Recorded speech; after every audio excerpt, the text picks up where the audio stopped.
What do you think is the best way of getting individuals, teams, whole organizations to move from insight to action? Yeah, this is one of my favorite topics at all, because it's really about insight to action. It's how do we shape insights that you can execute on? It is at the root of what we need to do as insights professionals.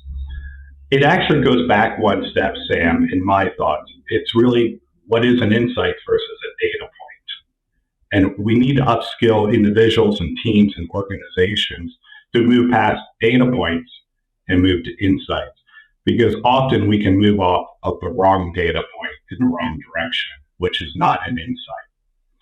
And so getting to the point where we're truly communicating what insights are and aligning teams on what they are and what they're not is the first step in that journey. The second step for me comes down to one simple thing.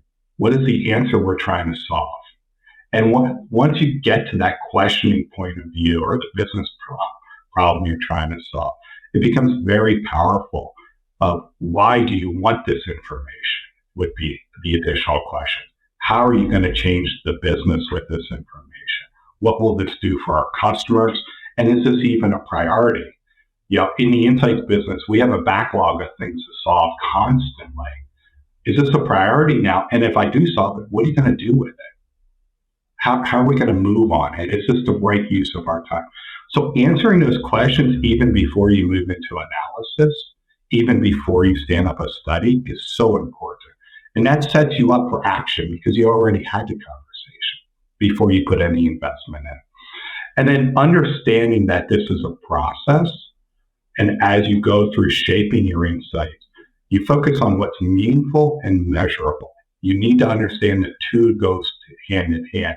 It could be meaningful, but if I can't measure a change on the back end, is it worth moving on? And those two go hand in hand.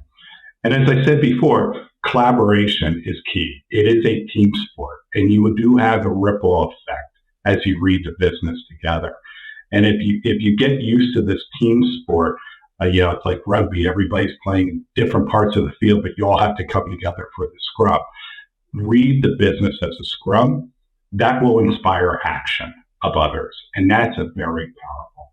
The final thing, going back to our design thinking conversation, that's really a great way to bring insights to action. I've used that quite a lot in my career to inspire go-to-market strategy, business strategy, new product development, and marketing capabilities as well as creative.